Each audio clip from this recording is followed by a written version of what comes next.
How much is this? How wide is the I phone? only want my breasts in frame. Me too. This? Just this. So I'm just gonna... Good writing.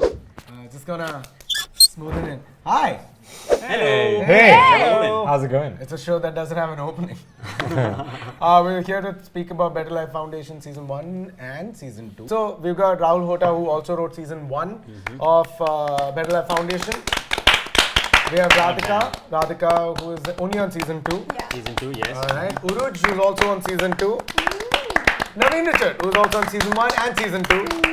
Kanan Gill, who's in Season 1 and Season 2. Abish Matthew, who is in Season 1, Episode 3 as guest MC, who would never be making a comeback because, you know, how often can you write an MC scene into a show that Friends have produced that you We like? tried. Let's start with that. Why is there no more? There is a Catholic name this character had. Yeah. Clap. Rodney. Rodney. There was a character Rodney. You're more than welcome, Mrs. Anushka. Miss Anushka, give her a big clap.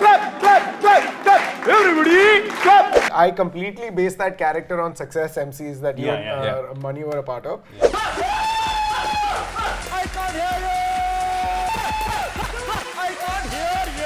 It's completely like, clap, full. I just took it and I pasted it. Yeah. Literally, I added nothing of mine. Just like, No, we wanted that. just we support. wanted I had a lot of Energy sweat. and a lot of sweat. I realized what's the difference between Success MCs and mine. Less pimples, more sweat. I'm sorry. That's a fair. We did hit puberty around. Oh my God! So Better Life Foundation, just to start with, the seed of thought, where did it come from? Origination on paper, originated as wouldn't this be interesting? It's one of those things when we thought, NGO, Yeah, India, it was very, that's it. not It good. just fit. We're like, this has to sell. Always the best ideas are not what you pitch. But you're like, I have to beef up this Word document when I start. The shit you write towards the end ends up being the greatest stuff. We would have liked to have done a mockumentary set in a forest about we wanted to do in a cave and all of that, like about anyway. So then we didn't have a budget for that. So we're like, in one location, what can we do? And then this. I did, of course, passionately want to do a mockumentary. I'm secretly glad they picked that also. Yeah. If I had to describe Better Life Foundation 1 and 2, both the seasons, what's the term you'll use for its humor?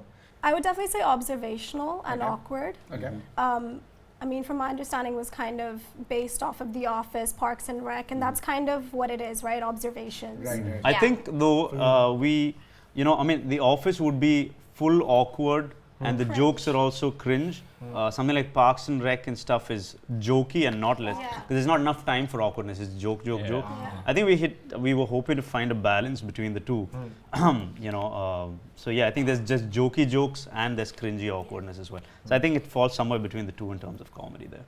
Like in the more explicit sense, it's character-driven humor. And that's what people like the most. Yeah. You can write jokes into a show and put a laugh track in it and it won't be. Yeah. The moments you remember is when a character is acting most like themselves. Okay. So if you clearly define a character and this is the weirdness that the character brings to the table, Right. if that character behaves 100% passionately with that weirdness in a Right. situation, that's always the funniest. Yeah. Right. That's so That's- accurate, and Yeah, Karan it's didn't even write the shows. I want to get to the opening of the season 1 because that introduces all major characters except for Kanan's character. Yeah?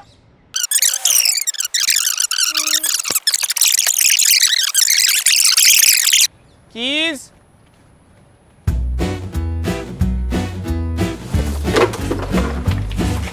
Where did Debbie, the director of the show, where did Debbie come in that changed the writing one process? take thing?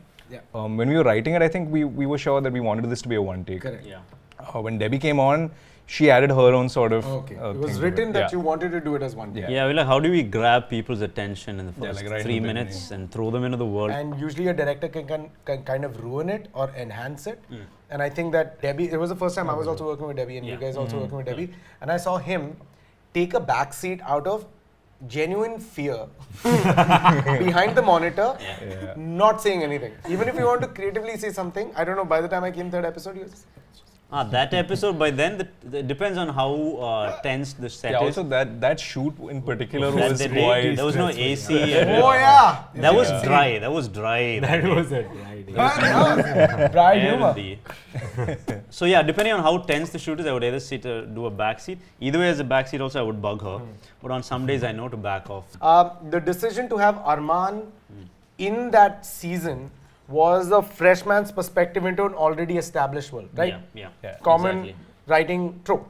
In season 2, how was he the new man, or was that a new perspective? Because he's done his service, his hours are done. But we did spend a lot of time figuring out why. And then we realized, you know what, screw this, it's not worth it. They just want him back. Okay, we just give him a reason.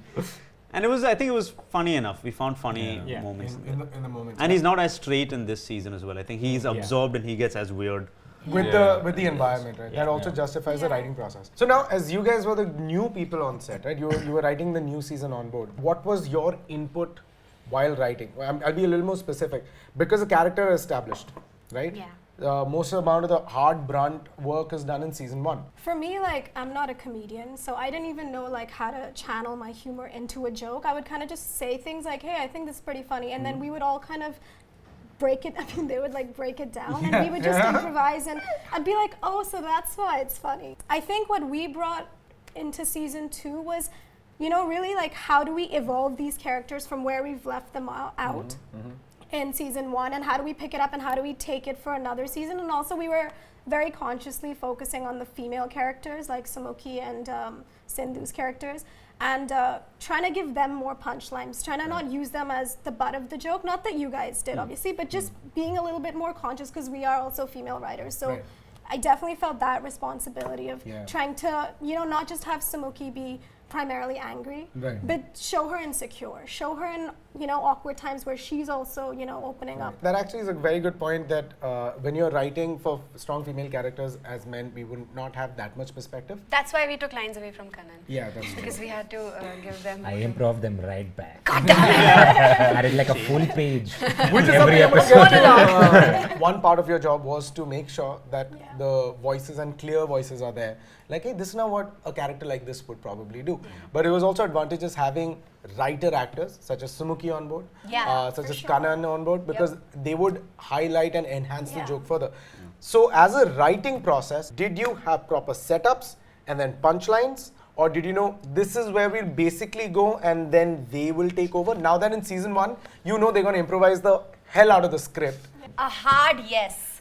A hard yes. There were a lot of characters where, like, especially for Jerry and Arman, where we were like, we had the reading the next day and we weren't prepared, right? Because that's how it is with writing. We were like, they say something and they figure it out. For a lot of, because, you know, no matter what you write for Utsav, you can only take him to the point and then he's going to jump off that cliff, and how? Like, he's going to make that line 10 times better. But did you write No, punchlines on the screenplay? We had to. We wouldn't ever leave it. Every once in a while, I know for Kanan, sometimes if we really tried hard and then we just couldn't find it, we'll be like, let's come back to this, or worst case, I know he's going to enhance. But we made sure that everyone had something funny, so that on the day of the shoot, they wouldn't be left hanging, you know. And on the reading, everyone has the funny lines. And Off the page, the script is fully done, and it's full of jokes, and you can do it just like that. But like, if you're familiar with your character, that's where that whole character-driven humor comes in. You're like, okay, well, the writers are not thinking from the perspective of the character as much as you, whose one job is to play that character, right? So then you can probably find more depth or a different place. But if you just did the script as it was still very funny. Usually, I know that when I'm writing a script, I am writing the script with a setup and punchline. I know that I want the actors to say this.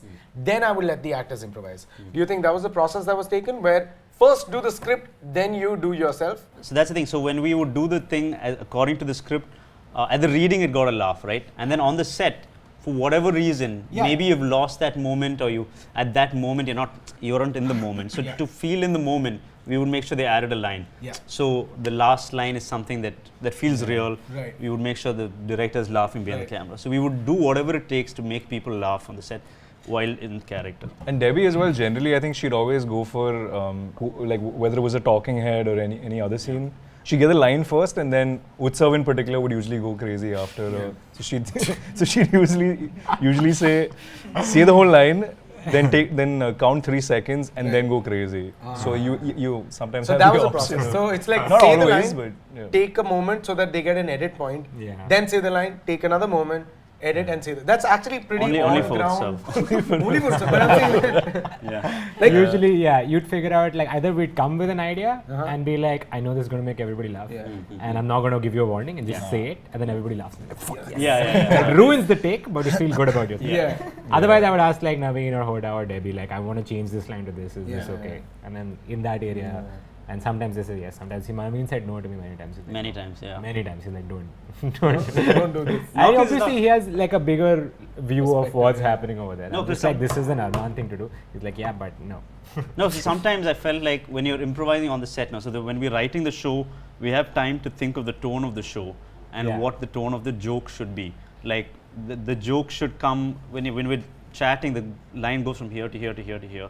And then the conversation seems real. Right. As a comedian, sometimes you'll put a joke from here and it seems funny out of context, but in real conversation, would a non-comedian think of a joke like that? Right. No. So then on set, so even when Kenny did a cameo and they would riff, the joke will come from there. And I have to be the asshole that comes in and says, you gotta go like this, buddy, go like this. When the character was written for Arman or for Jerry, whose character deviated the most from paper to acting? I'll tell you what, when we wrote it itself in the first season, no, we hadn't written anything before that, so we were like, let's base it off people we know. So Sumuki, it's a version of her at her old workplace. I know she was strict. Kanan, we kept Kanan in mind, hoping they will get Kanan one day. Jerry was based on Utsav and someone else. Aditi was based on Aditi. Anirban, we found 2 weeks into writing, we're like, this is the guy we want to play. So then we knew what everyone's voice was, and we wrote in the realm of what we've heard them speak. Which is like, it's an insane tip for someone who's developing characters. If you want to develop a character from scratch, it's excruciating. Yeah. It really, really is hard because you'll end up thinking of attributes and it wouldn't be a full, well-rounded person. Because these guys took actual people. The people make sense as themselves. Yes. Otherwise, you spend 30 days filling out character sheets about everything characters should have, and it fucks you in the mind. Dan Harmon's got a super technique for doing this. He's like, go through your phone book, okay, alphabetically, stop at a name which makes you feel something, okay? That name, just think about that person like, okay, what do you like about that person? What do you dislike about that person?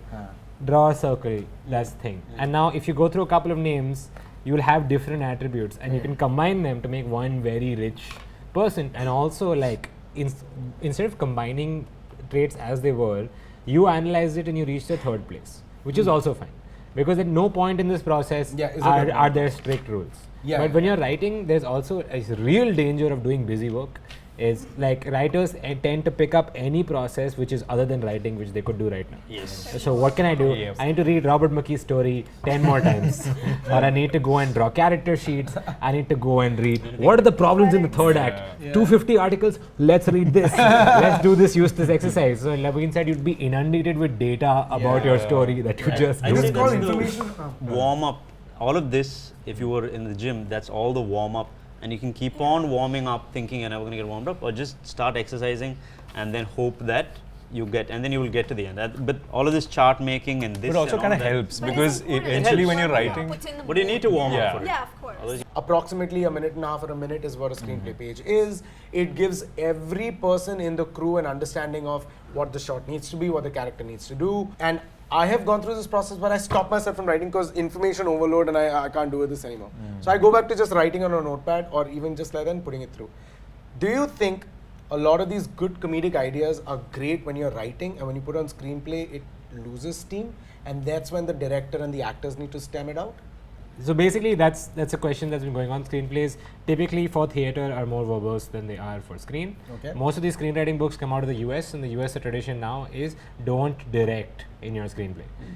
Write basic action, write the setting, write the dialogues, don't direct the actors, and don't give camera angles and shit like that. But there are many notable exceptions to this. If you read the pilot of Breaking Bad, it is verbose as fuck. It's amazing. It reads like a novel. So basically, like, it depends on what ecosystem you're working in. So in the first draft, we would put exasperated. We learned lots of new words to express emotion. Exasperated. And then after the reading, you'll realize you have to shorten the script for production. So then we would remove. Now the actors know, the director knows, because sometimes the actor doesn't realize that this was supposed to be said exasperated and not angrily. And of course, they'll still figure out a way to make it work. But we've put in the thought. So why waste time on the set to figure out why the scene isn't working? We've thought the scene out already. So you want to give them as much information as possible. I find it fun to put that in because in my head I'm like, I know this scene's funny if they do it like this. And also I feel like, if you read a screenwriting book, it'll be like write on the script only what you can show and what you can see and what you can hear. Right. Don't write any external stuff because that's for the director. Yeah, thinking and all that. But with, Naveen being one of the main characters and knowing that this is going to go to a lot of people and you don't want the, the essence of the joke or the essence of the moment to get lost, you add one more line explaining exactly what you want, and it's also a note to himself that when he gets on set or when he's discussing it in readings or whatever, then we don't lose what we were trying to say. Yeah, which is what I feel like most of the time when a pilot is written, it's written for pitch. If you're shopping around a pilot, it should be verbose. Yeah. Get your vision in the other person's head. Yeah. But if you're giving it to a director, he's going to get annoyed. Whenever Naveen would get the laptop and we'd have written something, he'd be like, sorry guys, and we'd be like, the butcher is in session. Yeah, he would actually, and he would just delete, just ruthlessly. But it was good because we need someone, to come and delete. Kill their spirit. So because it doesn't hurt what you love. I don't know. I also believe in this one thing. Like sometimes I'd go for a day and come back, and they've of course. It's a new show. They've grown this baby by themselves, and I come back. I'm like, who's this baby? I don't know this baby. And stab the baby. So I think sometimes in the writers' rooms, it's important that everyone evolves the idea together. So everyone was there for every beat. So they were there, and they know why we arrived at this joke. Yeah, and it's also like we can't take the final call on exactly, everything. So when you look at the script, you can see what's, maybe indulgent or unnecessary, and then it becomes tight. Then like a 15-page you were saying becomes that 2-page. 2-page thing. Yeah, which is the real challenge. And this is a question now for Kanan. An actor's job is 70% to wait in the vanity room and 30% and 20% to wait at the set and 10% to shoot. Yeah. At BLF season 1 and season 2, do you think the percentage of that shifted or do you think that was there? There was a lot of waiting for sure. It felt like a lot of waiting, but a lot of characters. That's why it's not waiting for setup. That's the thing that drives everybody nuts. Is that you're just setting up and you're just waiting and nothing is happening. In BLF, that's the unique thing about the show is lighting is done already, and that's 90% of wait time is gone. Lighting is locked. So all they have to do is set up and do blocking and stuff like that. So blocking is what would take time since the lighting is done. But then there is a lot of waiting because instead of lighting, now we're like swish, swish, swish, swish. They'll rehearse, then they'll call us in. And on the set, we did like 10, 15 takes per shot sometimes. More than that, because I think towards the end of season 1, in the starting, when we shot the first couple of scenes, Debbie would like block and cover, and we would redo lines. If we have 10 lines in a scene, she would like to shoot 2 from here, change camera angles, shoot 2 from here, change camera angles. And as we kept shooting, I think all of us realized that the longer scenes, which are unbroken, are more exciting to watch because the acting is snappier and cooler. And so that's the attitude I think Debbie went in for season 2. And it was every scene was one take. One take. Break scene. Which is over. I know, it's over. Episode 1 in season 1 had this thing where every time there was a piece to camera, the extension is always longer, which is why it adds very obviously it's an awkward pause. Secondly, like you did and a lot of other people also did, which was this expression which is like, it was great. I did that a lot. Yeah.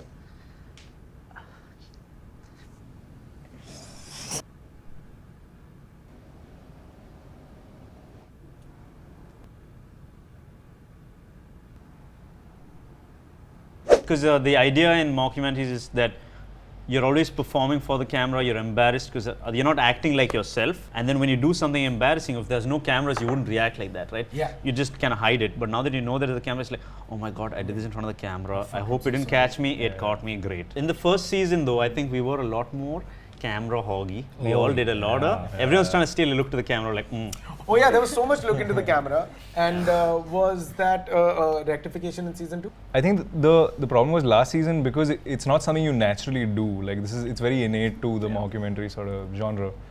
So Debbie would really overdo it. Whenever anyone had a thing, it's by default just looked at just camera. in case, because we were also figuring out how many we need. Just like to get edit, in the we'd habit, figure out.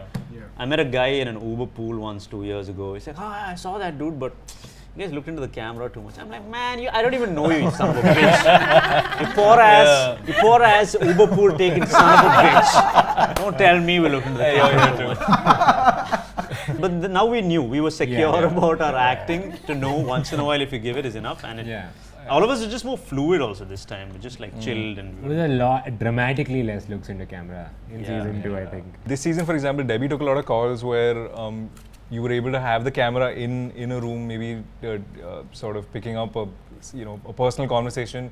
Except it's through the blinds or it's from the Kopchi with the door slightly open. So there are some. I also think it depends on how much you acknowledge the camera. Like a show like Modern Family, there's no reason why are they there. It's never explained. Right. But in The Office, it's a documentary crew. We know in this NGO that we acknowledge it. So therefore, we can have them in the bathroom. We show it through the blinds. Whereas in Modern Family, you don't really acknowledge it, and then as a viewer, you forget because now you're just into it. So it depends how much you want to acknowledge it, and you set your own boundaries within it, I think. For punching in, punching out, crash room, crash in, do you think that was something that Debbie took a call at, or is that something that the camera person took the call after some time?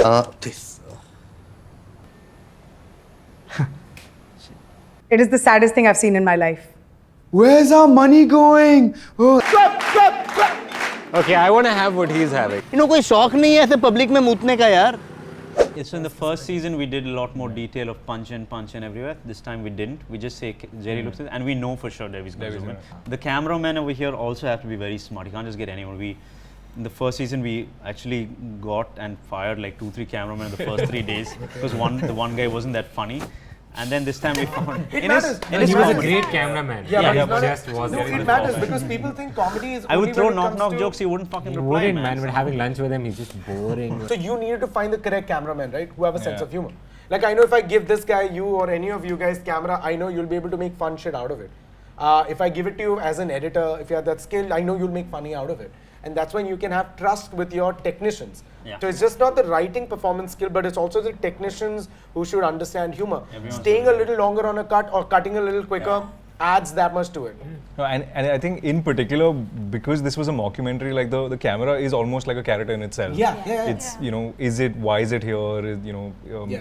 So we wanted to in fact write jokes for the cameraman sometimes, like the cameraman trips. So you kind of get an idea, but then we were like, let's figure out our characters first, and then we get the cameraman also. But that's good. Like even whether you write a sketch or whether you write a story, or even when you're writing stand-up, which is anecdotal, if you know, and like I think we were also discussing about this. Remember when we started doing stand-up, you and I were talking about after every open mic, we'll go down and we'll write down what went right, what went wrong. Once you do it enough, it becomes instinct. The reason is to do it over and over so that it becomes instinct. As we're all first-time story writers or like 2 times or whatever, we still are not as experienced.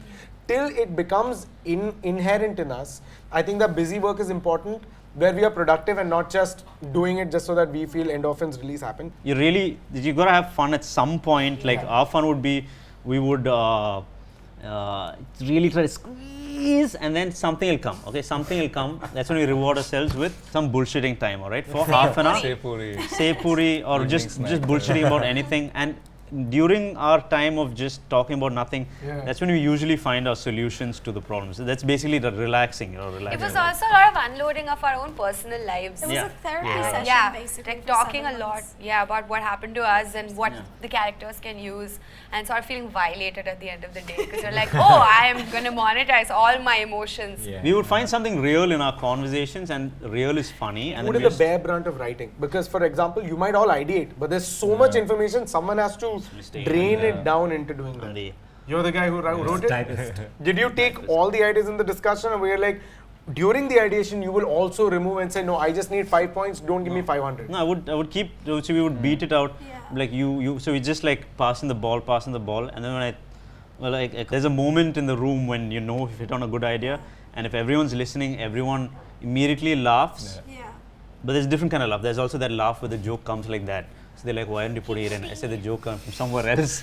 But there's a moment when everyone just like, oh yeah. that, and that's a good. So that way, there's no debate. Everyone agreed on it without even thinking about it. The best idea always, you know what it is when you hear it, and we just kind of yes and each other. Like I'll say something, she'll take it to the next level, he'll take it to another level, and then it becomes something completely different. But without all of us, it wouldn't have gone there. Yeah, and also you need to give enough time for someone to sulk once you reject their idea. Like, so I would sulk if my joke that came from here was not taken. I'd be like, I'm gonna go make tea.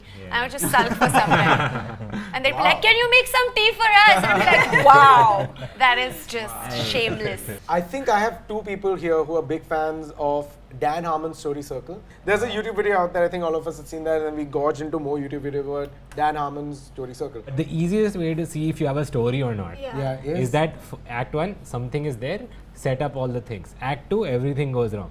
They try to fix, it becomes worse. Act 3, solve everything. Absolutely. I'm telling you, when you're starting off, at least just do that. Then take a step back and say, is this fun now? Basically, when I think people are born storytellers, their choices of what story to tell may be good or bad, which defines a good or bad story. But you have to remember that this stuff, analysis, comes from analyzing stories. Stories don't come out of this thing. This thing is created because this Joseph Campbell sat with 1,000 fables and he was like, well, they all have this generic pattern. That's because that comes from something in our psyche that wants to hear a story like this. So if you have a story to tell the story. And if you want to make sure it's a good story and it hits all the marks at the right point, well then put this cookie cutter on top of it and see if it's in the right. But have that good story that you want to tell first, have that good observation, and then you put it into this, as opposed to the other way around. Okay, so I'm just going to summarize this and let me know if that's correct, if I'm saying it right. First, write your story. Don't think about anything. Write your entire narrative story. And like you said, after that, use this stencil, whether it's act form, whether it's a story circle form, and see if all these beats are missing or if all these beats are met with. Then, if needed, you can still go deeper and be like, hey, in my story, there is no, like example, a mentor's example here, Joseph Campbell's thing, like refusal of adventure. Mera to immediately adventure pe chala gaya. Then that gives you scope of like, oh, I never thought of it that way. Maybe we can have a refusal. But first, write, use this as a stencil, and then say what I can do from it to add more ideas to it. That's a lot of stories don't have mentors. You don't need Obi-Wan or Morpheus or Trinity. You don't need it. You just have a... Exactly. But it gives you a floating idea like, what if, that they've used this before, maybe that's an interesting thing to use. All writing is plagiarizing creatively. Alright guys, thank you so much. This has been really good. Thank you. This has been super fun. Thank you so much for coming. Thank you, man. Thanks, man. Thank you. Bye. We didn't even talk about internal versus external conflict. I'm ashamed. What about Joseph Campbell's that we talked about? Joseph Campbell's.